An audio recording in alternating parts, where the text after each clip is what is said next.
join us at one of these classes. We'll be having more classes throughout the summer.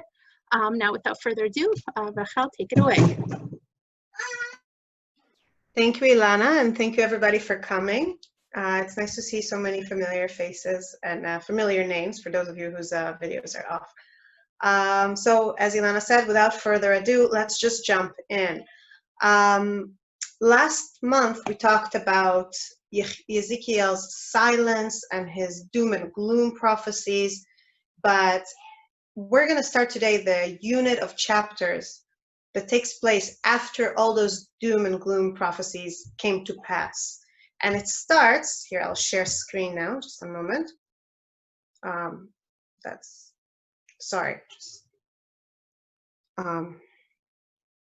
Why is it not showing me? I'm sorry, some problem here. Hang on, Rachel, I think it's on my end. 1 second, let me figure it out. No, I got it. Okay, you got it. I got it. Yeah, just sorry, some glitch here.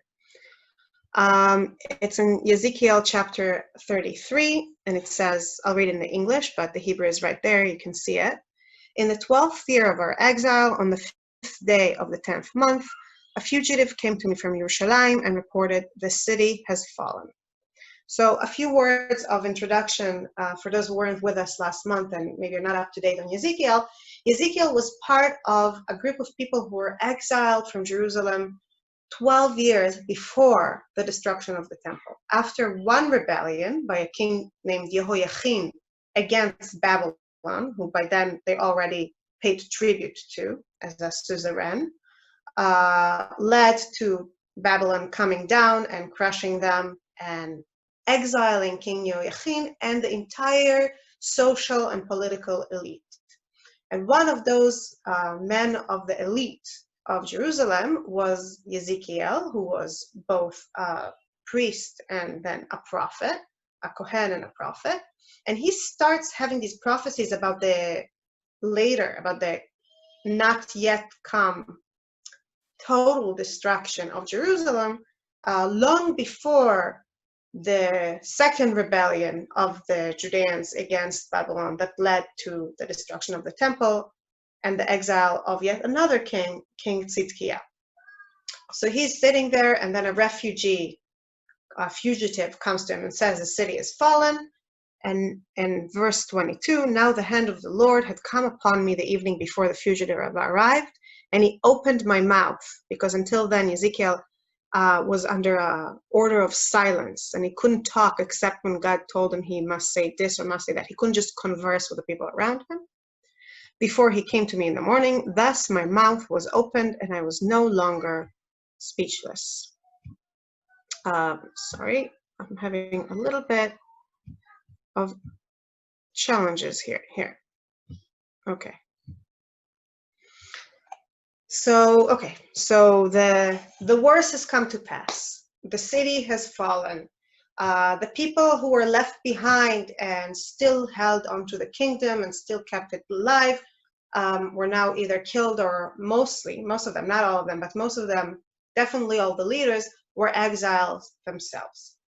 And now Ezekiel's whole role has to change, because if until now his job was to tell everybody what's coming and what destruction is coming, now he has a new role. Now he sometimes somehow has to help the Jewish people move past that and keep going and have another future, because their story is not over with the destruction of the temple.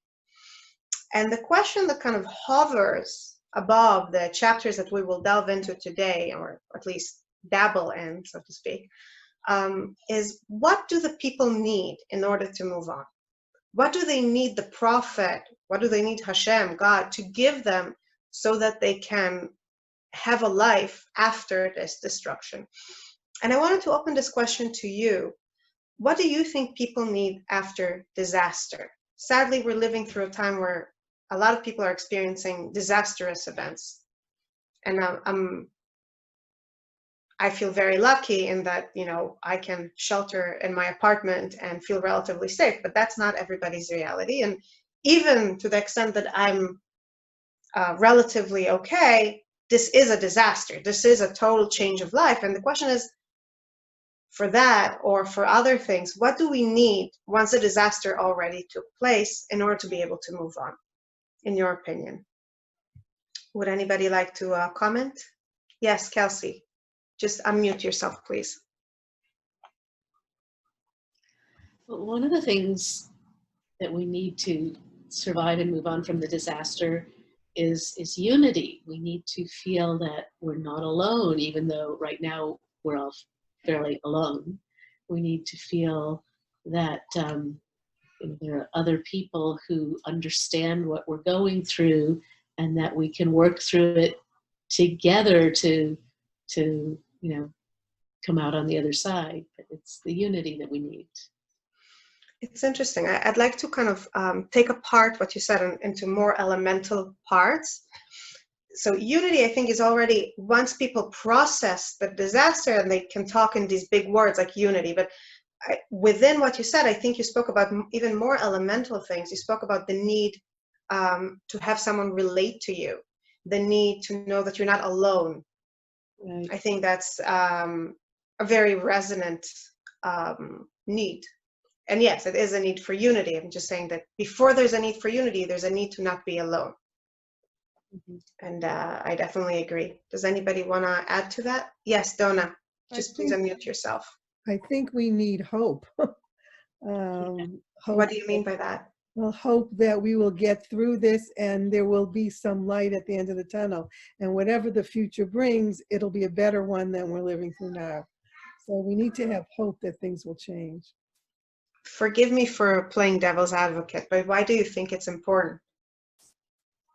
Because without hope, I think without hope we get depressed, we get forlorn, we can't mobilize ourselves, and we can't move forward. We'll just stay in bed. Yeah, it's Viktor Frankl in his famous book about, in his famous Men in Search of Meaning, he talks about how many people in the concentration camp held on to some hope, and that was what helped them survive the horror, but that if they weren't able to hold on to this hope after liberation, they died even then. Like they lost, if they lost whatever it was that got them through. For example, if they went home and found out that the one person they kept thinking, I have to survive to see my son, and they found out that their son was also, that their son died, a lot of them just lost the will to live. That hope is as important in times of good things as in times of bad. I think it's definitely very resonant. Anybody else? Yes, Cheryl. Well, I was going to speak along the same lines, and Viktor Frankl in the book discusses a poignant story about a friend of his in the camps who had a certain date in mind for when his, I don't know if you read recently The Man's Search for Meaning, but a certain date in mind when he would be liberated. And so he was kind of holding out hope for this particular date. And then the date came and passed. And so he was even though he was suffering terribly and many illness, and Viktor Frankl describes, and he made it through. And then as soon as the date came and he realized that he wasn't liberated, he died the next day. And I think that just that example, I think about that and discuss that with my kids. But it's just such an interesting and really sad, but also points to just how important having hope and having goals and meaning in your life. Yeah, this is definitely one of the more it also resonates for me, that story from the book. It's interesting because I think that actually speaks more to the need for hope at the time of inside that disaster, while you're in the concentration camp, while you're sitting at home during Corona. Not saying that it's the same, of course, but I do think that there's something here that resonates also for after liberation, after the disaster, which is you need to have a sense of hope that's not just for something immediate and therefore failable, or sorry, that's not a word, but not just hope that holds on to things that are not in your control and that they're immediate and that will feed your despair long term, because you're going to hold on to this hope and then it's going to fall apart and then you're not going to have what to hold on to. You need to have a sense of time. You need to have a sense of space to hope within, in a sense. And did you want to say something? Sorry, I thought you wanted to. Well, I think Donna also said not just hope, but hope that things will change. And I mean, I think that resonated with me in terms of what's going on in this country now. That if we don't think things can be different, then even if we get through this, we're going to end up here again, unless we think we can make things different. Yeah, in a sense, I think that, correct me if I'm misunderstanding you, but I think what you're saying is that it's not just to hope that we'll have food tomorrow. It's to hope that we'll be in a reality where we'll be safe, happy, moral, have a life of meaning. That not just for relief, but also for a certain new order. Yeah, better, more just. Yeah, it's interesting because I hear, Naomi, are you trying to say something? Sorry. Just, you're muted. I can't hear you. Yeah. Along with the idea of hope, I think is also a belief either in Hashem or belief in something, that there's a God who's controlling the world, in a sense that there's going to be some kind of a resolution to all of this, and kind of a mixture of hope and belief together. Would you say that maybe it has to do with our need to feel that our suffering has meaning? That not just that there's hope for change, but also that everything we're going through is somehow not meaningless? Is that where you're going with this? I'm going, I think, more in the sense of control. Like, I feel like we don't have any control over what's happening, but I believe that God is in control, and there's some kind of plan to this that we don't know, but that somebody's in control. Can I add something? I don't have a picture because I wasn't picture ready, but if you go back to Ezekiel, what was happening at the time, the Jews never understood what it meant to be in a diaspora, and they needed to know that it wasn't the end. For all they knew, it was like the 10 Shvatim from the other tribes that were exiled, and we never heard from them again. So these Jews that were now with Ezekiel, for all they knew, this was the end of their story, and they just needed to know that they weren't finished, that they were going to, live on, because they really, in their experience, they had no way to know there was the first exile, and they didn't know that they were going to ever recover from it.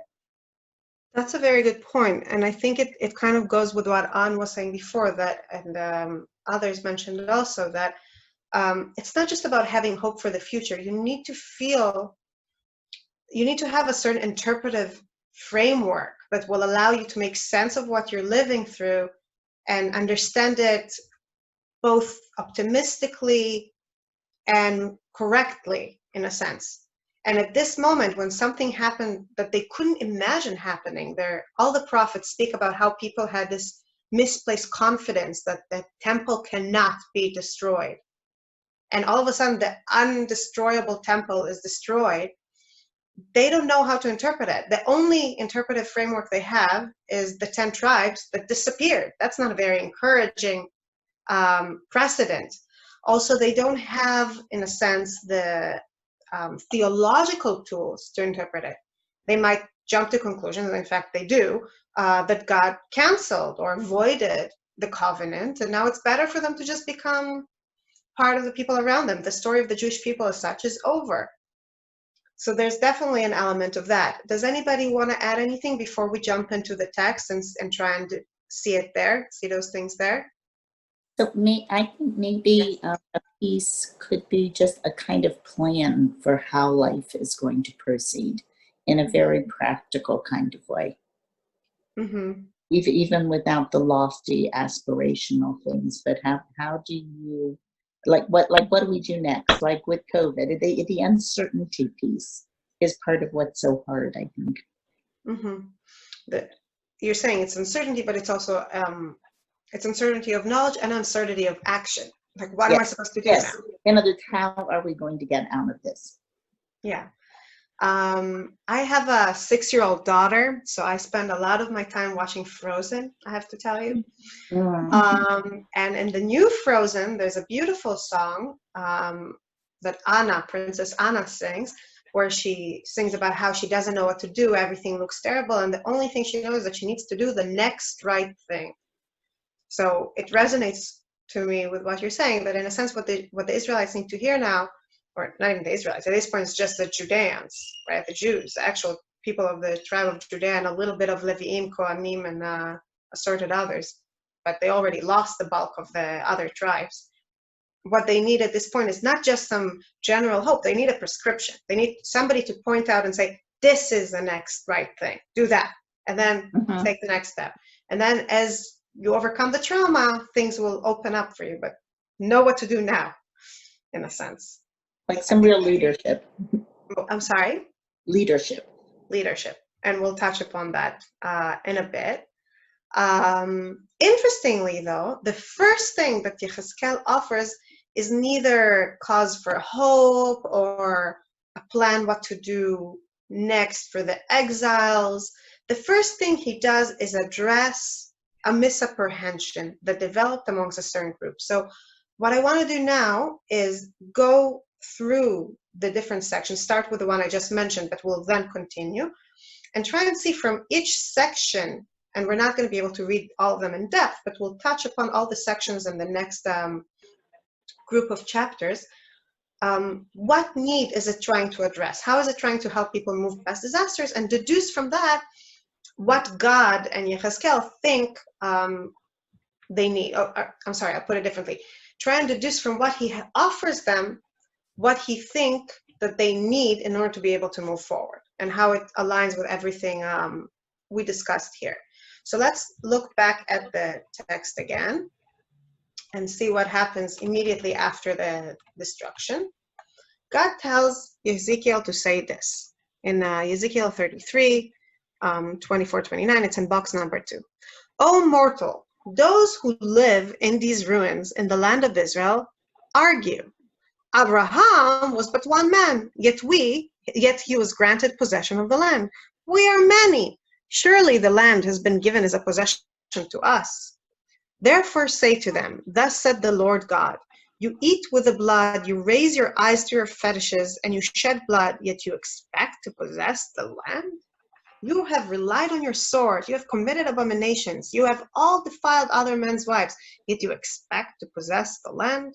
Thus shall you speak to them, thus said the Lord, as I live, those who are in the ruins shall fall by the sword, and those who are in the open I have allotted as food to the beasts, and those who are in the strongholds and caves shall die by pestilence, and they shall know that I am the Lord when I make the land a desolate waste on account of all the abominations which they have committed.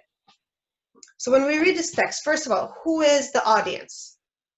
Who is he talking about, in your opinion? Is he talking about the exiles? The people who are left in Jerusalem. Yeah, so correct. So the first group he talks to is not the people around him, who are the more experienced veteran exiles of 12 years.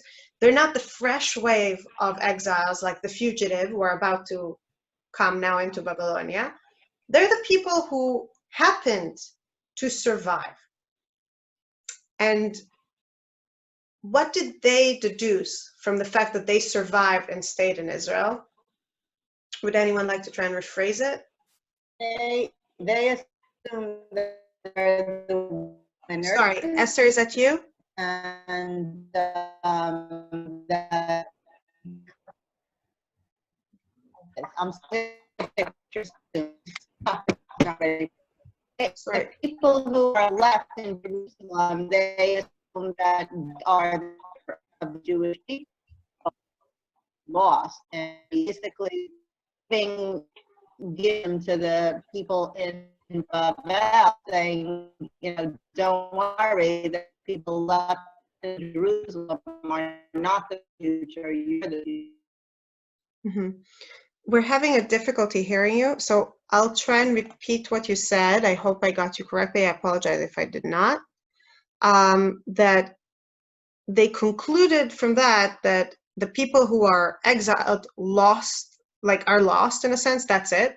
And now the people who are left, somehow it's their land now. Their survival in the land, their ability to stay in the land, instead of just being a matter of chance of some people are exiled and some people remain, proves that they're somehow fit to possess the land. Is that, I'm sorry, I hope that's what you said, just we can't really hear you.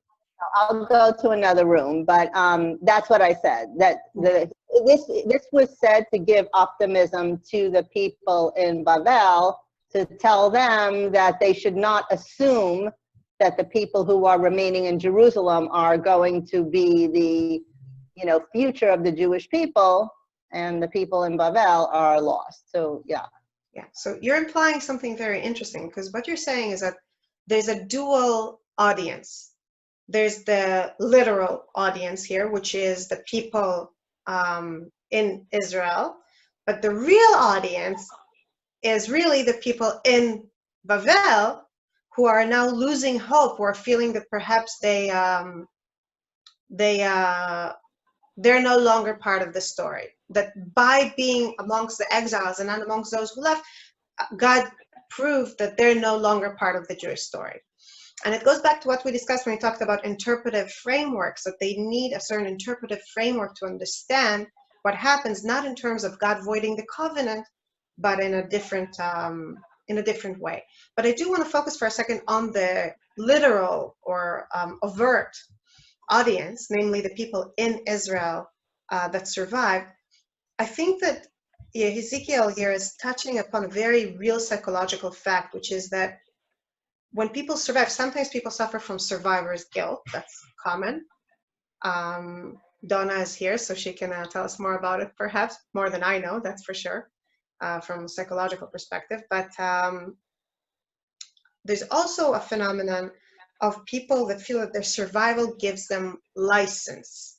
We don't have time to read it now, but if you look at box 3 in the source sheet at your leisure, I brought another part from Men in Search of Meaning, where Viktor Frankl talks about how some people going through the horrors of the concentration camp and then coming out of there felt that it gave them license to be brutal and careless and oppressive in turn, their survival. And in a sense, perhaps Ezekiel is addressing this kind of feeling of license, that the people who survive think that it proves that they don't need to change anything about their behavior to be part of the covenant. They're complacent. But he also addresses a different form of complacency that appears amongst the people in Bavel, not the people in Israel. And that's here in box number 4, where he says, note well, O mortal, your fellow countrymen who converse about you by the walls and in the doorways of their houses, and say to each other and propose to one another, come and hear what word is issued from the Lord. They will come to you in crowds and sit before you in throngs, and will hear your words, but they will not obey them, for they produce nothing but lust with their mouths, and their hearts pursue nothing but gain. To them you are just a singer of bawdy songs, who has a sweet voice and plays skillfully. They hear your voice, but will not obey them. But when it comes, and come it will, they shall know that a prophet has been amongst them. So one thing that I think stands out here is that it's very unlikely that the people this section talks about are the new exiles that just came from the destruction. It doesn't sound right that people who just lived through the trauma of destruction, it wasn't just destruction, it was murder and rape and war and starvation leading up to it, and horrors of political instability leading up to it, and just enormous trauma. It's very unlikely that they're going to treat prophecies about their situation as entertainment. It's much more likely that we're talking here about the people who were already well established in Babylonia after 12 years of exile. And for them, the words of Ezekiel are beautiful, are aesthetically pleasing, are a nice way to pass an afternoon, but our TV show, our reality TV in a sense, but they're not really something that spurs them into changing their action. It will eventually, when something happens and they'll understand that there was a prophet amongst them, it might make them reflect, but not immediately, not at once. And before we move forward from here, I think it's worth pausing for a second and noting that while the people of Israel who say, oh, we will inherit the land, and the people in Babel who say, oh, what a nice poem, let's go and listen to the next concert, while they're obviously in very different, living through very different experiences, their response in both cases is one of complacence, and one that means that they're not going to change their way. We talked about what's the next right thing, what's the way forward, what's the right way to keep the covenant. They're not even interested in these questions. This is not occurring to them. They feel okay with their reality as it is. If anything, they feel affirmed within it. But now we're going to see very different sections. Now we're going to see sections that seem to address less people confidence and more people's sense of despair. And that goes back to the question of hope. So let's see what happens here. Moment. The next prophecy, and it's a lengthy one, focuses on, as someone brought up here, the question of leadership. And the overt audience are the leaders, but I think that we should try and listen. What is Ezekiel telling to the people who were led by those leaders and failed by them? So I'm not going to read the entire text, but let's read a little bit in Ezekiel 34. O mortal, prophecy against the shepherds of Israel, in box 5, sorry. Prophecy and say to them, to the shepherds, thus said the Lord God, ah, you shepherds of Israel who have been tending yourselves, is it not the flock that the shepherds ought to tend? You partake of the fat, you clothe yourself with a wool, and you slaughter the fatlings, but you do not tend the flock. You have not sustained the weak, healed the sick, or bandaged the injured. You have not brought back the strayed or looked for the lost, but you have driven them with harsh rigor, and they have been scattered for want of anyone to tend them. Scattered, they have become prey for every wild beast. So before we continue reading it, I'd like to ask you, what is the gist of the criticism that Ezekiel, or God through Ezekiel, offer here when they talk to those leaders? Hi, Joyce. It says that, these supposed leaders were just really concerned with their own situation and were not at all tending to the rest of the people who they were purportedly supposed to be leading. Yeah, I'd say even more. I'd say they weren't just not tending to them; they were exploiting them for all their worth. There's a certain one-sidedness to the relationship here. They're taking, but they're not giving anything in return. And it sort of implies some corruption. Mm-hmm. Yeah. My question is, I think this is accurate. My question following from that is this: like, when we read the Book of Kings, when we read Yirmiyahu, even Ezekiel, but less so, but when we read Yirmiyahu, Yeshayahu before him, we see a lot of causes to criticize the leadership. There are a lot of things that the leaders did wrong. They led the people into idolatry. They were unjust. They were, some of them were exploitative towards the people, but it wasn't the only thing that they did. I apologize. This is my tablet there in the other room. Probably feeling very exploited for having to go to sleep. And why is Ezekiel not starting with that? Why is he not talking here about the idolatry that they brought upon the Jews, about the fact that they went on a foolhardy rebellion against Babylon without any hope of success and led in a sense, to the horrific result? Why is he focusing on the way they use the people, in your opinion, at this point in time?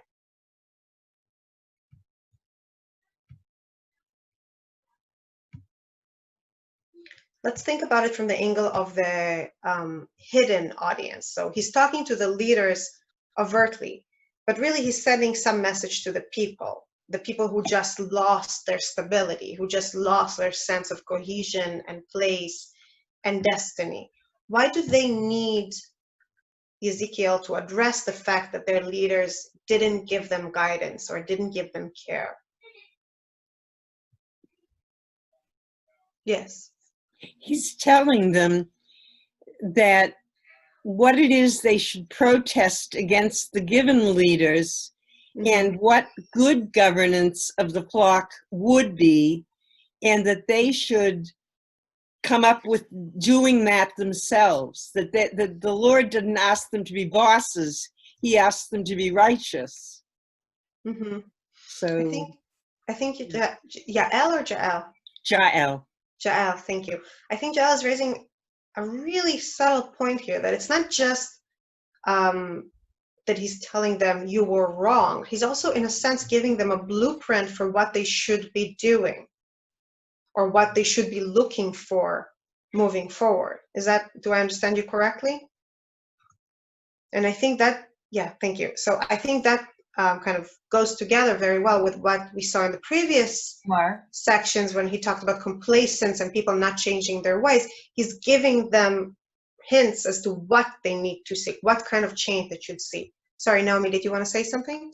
Yeah, I think it was also that they're not responsible for their position, that they've been exploited. So it's a way for them maybe to understand why they're in the position that they are.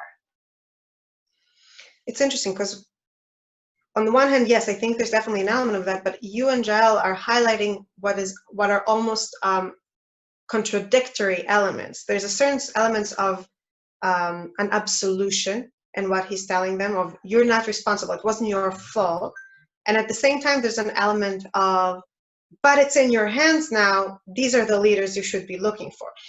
To be fair, he doesn't stick to that. He also tells them, I will give you a different kind of leader. And in a sense, he's preparing them to notice or to see the other kind of leadership that he'll bring them after he kind of has his say against those bad shepherds and punishes them. And it's in the next source here in Ezekiel 34:22. I will rescue my flock, and they shall no longer be a spoil. I will decide between one animal and another. Then I will appoint a single shepherd, ro'eh echad, over them to tend them. My servant David, he shall tend them, he shall be a shepherd to them. I, the Lord, will be their God, and my servant David shall be a ruler amongst them. I am Lord, have spoken. Interestingly, he doesn't call David a king here. The word he uses in Hebrew is nasi, like a president today, the word we use for president today. And this is something that's consistent throughout Ezekiel's prophecy, that he talks about kings when he talks about the leadership leading to and up until the destruction. But then whenever he speaks about the future, he no longer uses the concept of kingship. It's as if he feels or implies that the whole institution of kingship proved that it can't really do its job, and that now we need a different kind of leadership.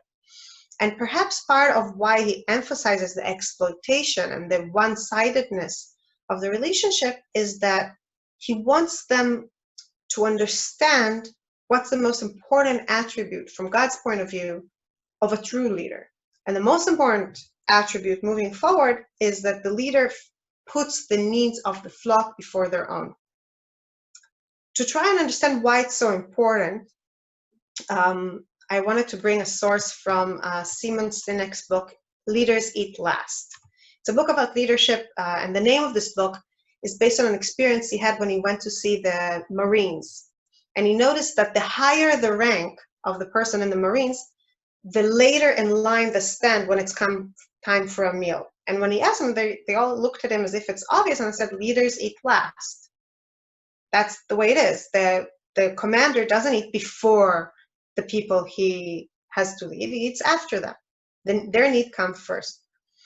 And when Sinek tries to explain why it's so important and what it is that happens when you have a leader who puts the needs of the people under him before his own, he comes up with two things that I think are useful for our conversation here. One of them is a metaphor, and you can look at it later. It's here in box 6, but we don't have time to really read it ourselves. But he says that he quotes one of those business leaders he talks about who took I'm sorry, what's the word? Factory, and turned it into something like a family for the people who work there, and thus made them much happier and more productive. So that man, Chapman, likened it to what happens when a husband marries his new wife at a church, because he's a Christian. And he said that there's this moment when the father hands the bride. And he, as a leader, feels that the people who come to work for him, the relationship there is not just between him and them, but it's also between him and all their loved ones, as first and foremost their parents, who raised them, who poured love into raising them, who tried and make their life good, who tried and give them the skills to live in the world, and then sent them out into the world, hoping, perhaps against hope, that the person who will take charge over their children will treat them with the same care and the same kindness. And he feels, that Chapman man, feels that when he leads people, he's not just managing them to achieve the goals of the factory, he's also taking care of the sacred trust that the people in the lives of his employees placed in him without intending to, without consciously thinking about it, but they did. And the motif that Yechezkel emphasizes, and we don't have time to really dig it out from the text, but it's there and it's also repeats itself in later chapters, is that the Nasi, or the Ro'eh, shepherd, that will come in the future, is not going to behave like the owner of the flock, but rather as the person who is accountable to the owner of the flock. Namely, God is the true leader of the Jewish people. The covenant is not between the king and the people, it's between God and the people. The king, and now that the kingdom proved itself as too corrupt, the Nasi, or the shepherd, is the person who understands that the king entrusted, that the real king, the owner of the flock, entrusted him with the care of his flock. And then his interest in not what can he get out of it, but rather how can he do his job so he could give an account and prove that he's able, that he did his job well. But Sinek's book I found it helpful not just because of this metaphor, even though I like it, but also because he points out something that goes to what Kelsey said in the beginning, that one of the needs people have, especially after disaster, but I would say always, is unity, togetherness, feeling understood, feeling related to, feeling like they're not alone. And what Sinek points out throughout his book is that without effective leadership, without leaders who make you feel secure, very quickly society, companies, countries, armies, Marine Corps, whatever group you're talking about, fall apart. Because when people don't feel that there's a bigger presence, a bigger care for them, kind of an umbrella of care above them, then every person feels like they have to take care of themselves and their own needs and scramble and secure their own future, and they're much less likely to put other people's needs and emotional needs, certainly, first. And a good leader gives people the confidence to do so. As somebody said, we need God also in the picture when we're after disaster. Not just hope, but also the sense that there's something bigger that we're part of and that we can hang on to. So this is Ezekiel about the leaders.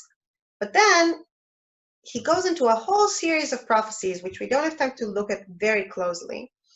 But all of them have to do with the distant future, just like the leadership one, in the sense that they're not addressing the people right now who are, say, in Israel feeling vindicated and now it's their land, or in Bavel going to listen to him because it's great entertainment and bringing popcorn with them while they're at it, but rather it addresses the future.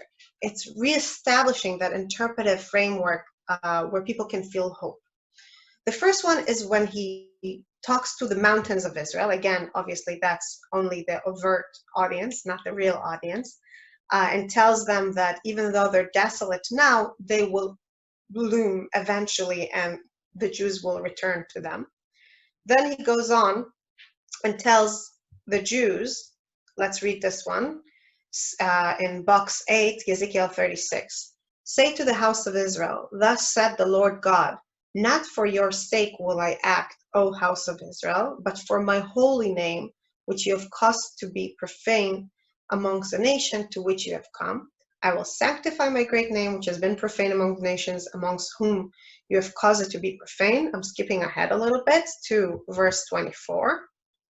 I will take you from among the nations and gather you from all the countries, and I will bring you back to your own land. I will sprinkle clean water upon you, and you shall be clean. I will cleanse you from all your uncleanness and from all your fetishes. And I will give you a new heart and put a new spirit into you. I will remove the heart of stone in your body, from your body, and give you a heart of flesh, and I will put my spirit into you. Thus I will cause you to follow my laws and faithfully to observe my rule. Then you shall dwell in the land which I gave to your father, and you shall be my people, and I will be your God. He follows that with the very, very famous story of showing him bones, asking him, can these bones revive? And then reviving them, bringing them to life as people, and saying, just like that, I'm going to revive the Jewish people. And eventually, with the prophecy about unity, the real national unity, in the sense that, in the greatest sense of the world, by saying, take two pieces of wood, write LeYosef and LeYehuda, attach them, and they'll become one piece of wood to show that the deep split that happened already in the times of Shaul and David, and then later at the times of Rechavam and Yerovam, when we split into two kingdoms, not only will be restored to Israel, but that split itself, the split that already happened, the tribes that were already lost long before this, will be somehow corrected in the distant future. So I do want to delve into these a little bit more in depth, but first I'd like to ask you, with all these different ideas, the bloom and the purification and the revival and the unification, what kind of spiritual, emotional need is Ezekiel trying to address? We spoke in the beginning about the needs of people moving out of disaster. Which of these needs is he addressing in this series of future prediction, in your opinion? There is no right or wrong answer. I think it's to just show them that there is a future. Mm-hmm. Sorry, did you say just to show them that there is a future? Yeah, I don't know why no one hears me. Yes, to show them that there is a future, and that, you know, that God has not broken the covenant with them, which is not something that they knew already. Yeah, so why, for example, though, I'd like to challenge that. I mean, I agree with you, but I think that we need to dig a little more. Why do you think, for example, that he could just tell them, I'll revive you, or I'll bring you back. Why is he talking about this whole purification process? Why is that important, Because in your opinion? I think the message that he's giving them is that it's not even dependent on what you do. You are sinning and you are not following the right ways and you are not really listening to my prophecies, but there will be a point where God will just decide that he will purify you even if you didn't do it yourself. I think that's a very good point, and I think it goes back to what we were talking about, how about when we saw that there's perhaps contradictory elements in what he tells them about the leadership, that he tells them, you're absolved, you're not responsible, but also this is what you need to be looking for. And perhaps what we're seeing here is this fine balance that Ezekiel is trying to walk by pushing them into action and spurring them into moving forward, and not just, sitting down and saying, forget it, we're going to become Babylonians, who cares, nothing else works. But at the same time, allowing them to do it by removing from them some of the feeling of guilt and desolation that might be almost pushing them further down, it seems to me. What do you think, ladies? So I think that partly he's giving them hope that there is a future. There is a structure to that future, though, that involves their responsibility for themselves, not just doing whatever the wrong leaders tell them, and for striving to follow the covenant the way Hashem had intended, but that there is hope that this can happen and that they will return and that there will be purified for living the way that was intended. Mm-hmm. I think that if God lets them fall too much into the abyss, they'll just assimilate. They'll just give up. Life is much easier and much safer if they just live amongst the people. So I think God has to present some meaning in order to motivate them. Yeah, meaning and perhaps also some compassion. Mm-hmm.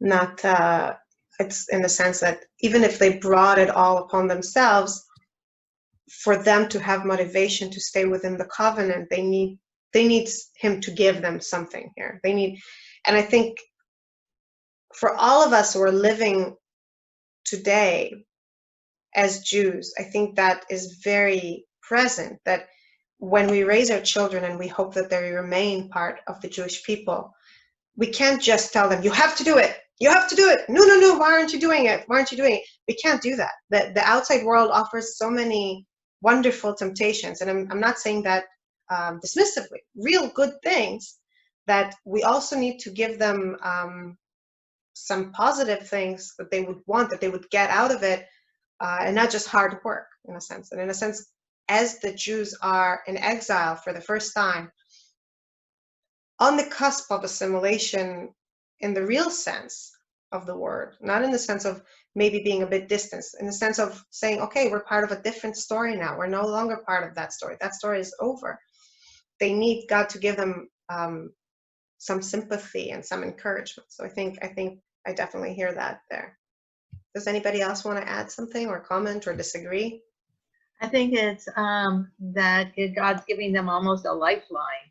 It's like, you can't do it yourselves, and I'm going to pour into a new you into you, so that you're going to have the strength and the ability to follow the mitzvot and to be able to be in the land.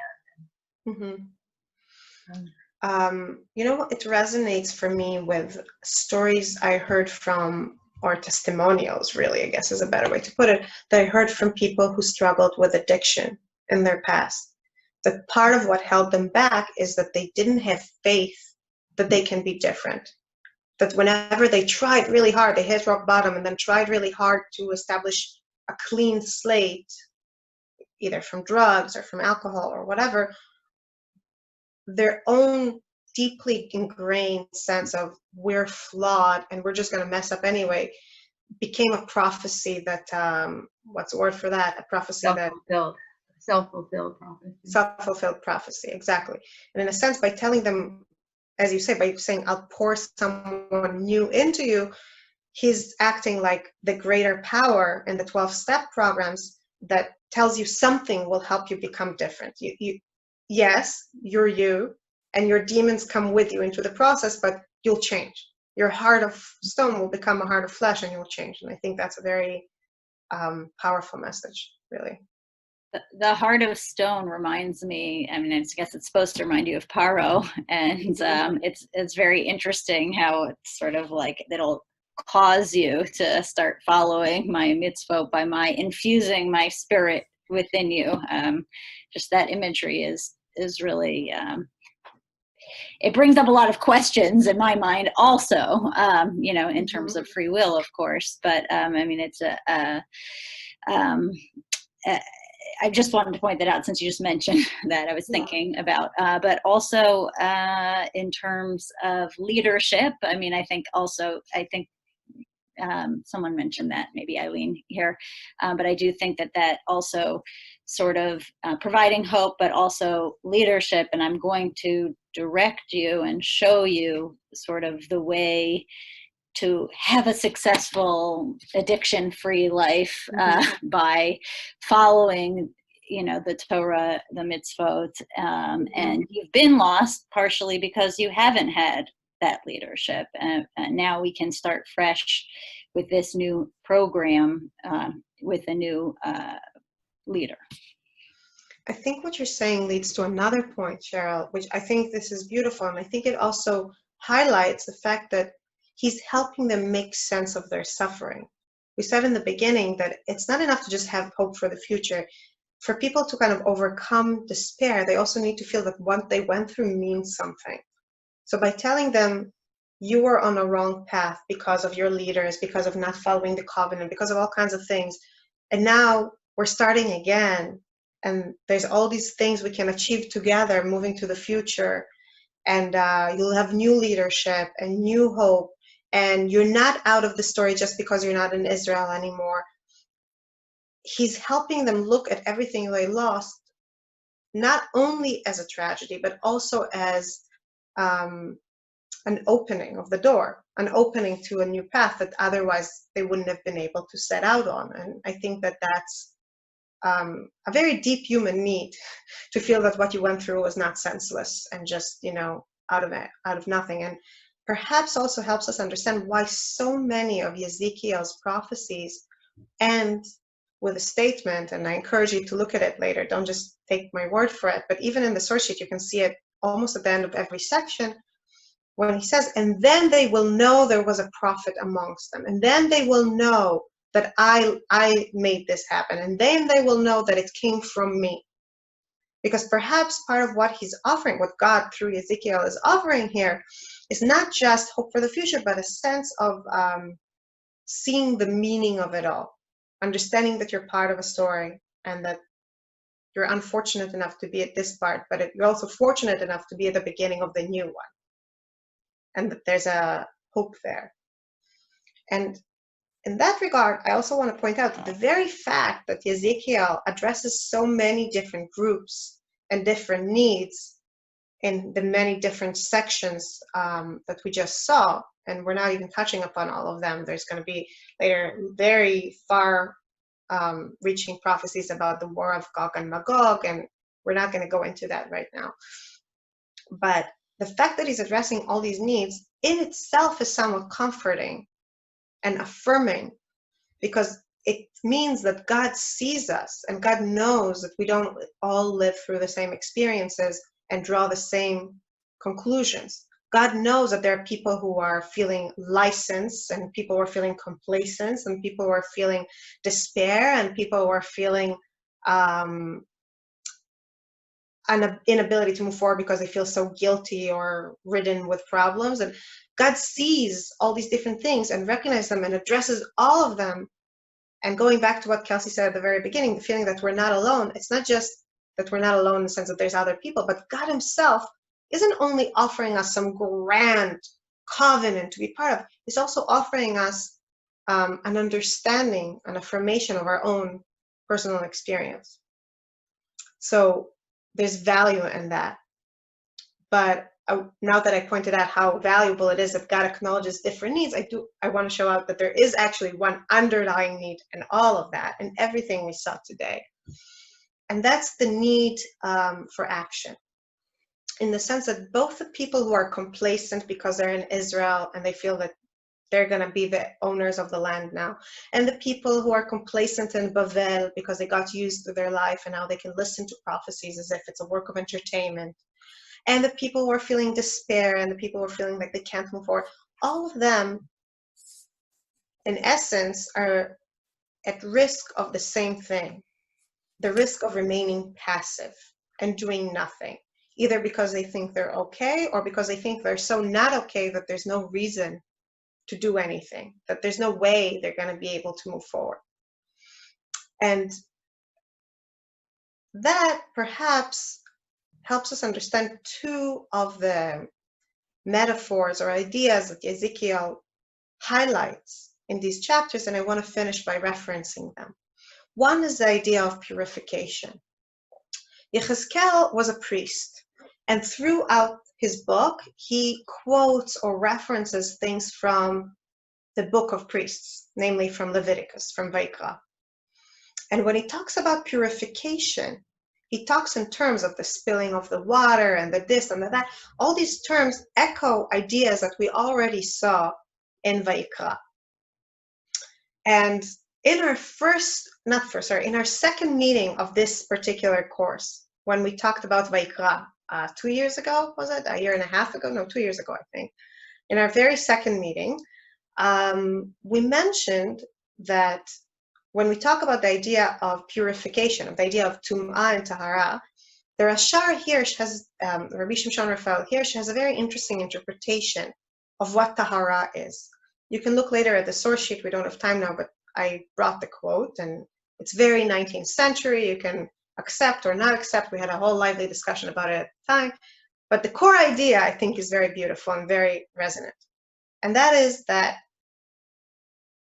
God made us because in order for us to choose and to be active agents in creating our life, and we're supposed to constantly choose up and not down. We're supposed to kind of pull ourselves by our bootstraps and be more effective, more righteous, more helpful, bring more light into the world. But it has to come from a place of choice. Sadly, however, seeing as we're creatures of blood and flesh and mortality, we constantly encounter the limits of our ability to choose.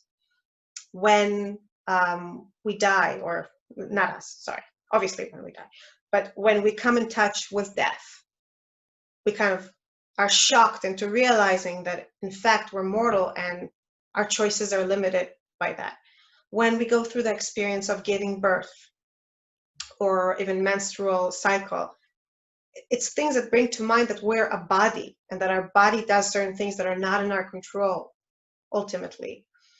And so on and forth, that various experiences that force us to acknowledge the limit of our choice are causing us this metaphysical state where we might lose hope. We might feel like we can't choose, and we'll stop pulling ourselves up and becoming more righteous, more effective, etc., etc. We'll just accept the way things are and stop moving forward.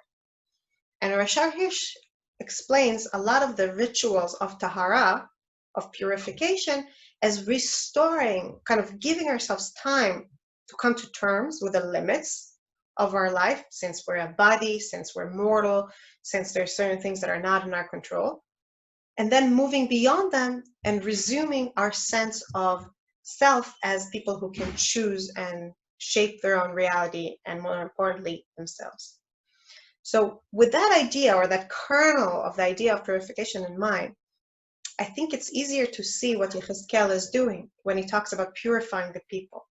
Because in a sense, what he tells them is, right now, you encountered your limits. Right now, you saw how very much you're subject to the whims of rulers, either your own or Bavel's king.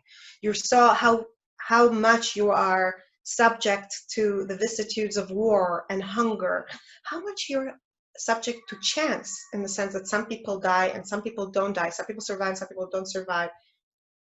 You just realize how little you are, how helpless you are in the great scheme of things. But I am going to help you go. God, forgive me for speaking in the first person here, but God, will help you kind of step out of the passivity that comes with this realization, and I will give you a renewed sense of purpose and choice that will allow you to move forward. And this choice, this ability to choose and take action, is perhaps at the core of everything that Ezekiel says to everybody. Don't just be passive, either from complacence or despair. Choose, act, take the next step, do the next right things, as Anna from Frozen sings. And perhaps the message that they need to hear the most at this moment here, and with that we'll finish. I'm sorry that I'm running late. Perhaps with that in mind, the most powerful part of the prophecy about the dry bone that will come to life is not the prophecy, it's not the miracle, even though the sages argue whether it actually happened or only in a vision. Perhaps the most powerful part of this whole bizarre story, and I encourage you to read it in detail later, is that God doesn't simply tell Yechezkel, see these dead bones, I'm going to bring them back to life. He says something else. Let's look here at box 9, at verse 3. He said to me, O mortal, can these bones live again? He's opening the door for Yechezkel to express an opinion. He's not just telling him. And Yechezkel says something very powerful here. He doesn't say, no way. He doesn't say, of course, if you will it, my Lord, or something like that. What he says is, O Lord, God, only you know. Adonai Elohim, ata yadata. In a sense, what he's saying here is, I don't know. I don't have the answers. I know what the normal situation is. The normal situation is that these bones are not going to recover, and that the people that was exiled is not going to go back and is not going to recover its sense of self.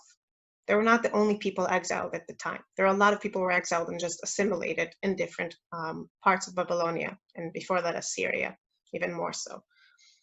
I know what the normal course of event is, says Yechezkel. I know what I'm supposed to answer, but I'm not going to say that, because the truth is that I know that you, God, can decide to change it. So let me ask you, God. Let me be very Jewish about it and return a question with a question. What do you, God, think? Will it happen? Will they revive or won't they? And perhaps in this moment, Yechezkel isn't merely offering comfort. He is modeling the attitude that they need to assume to move forward, which is an attitude that doesn't accept defeat and doesn't accept despair, and most importantly, doesn't accept passivity, but rather an attitude that leaves the door actively open to change. And then God can come in and say, yes, I will help you make this change happen. You Jewish people, you have to do some things and I'll help you do some things and things will change. But the first step, the first right step in Anna's words, is that they have to keep this door open. And perhaps this is Yechezkel's role in the world after destruction. And may we be able to keep our doors open as our world goes through all kinds of weird things. Let's put it this way. So thank you very much. Does anybody want to comment, add something, ask something? Well, it was a pleasure. It was a pleasure learning from all of you. Thank you very much for coming. And I'm wishing you a lot of health and finding a lot of meaning and motivation to take action moving forward. B'ezrat Hashem. Thank you. Thank you very much. Thank you. Thank you very much. Good night.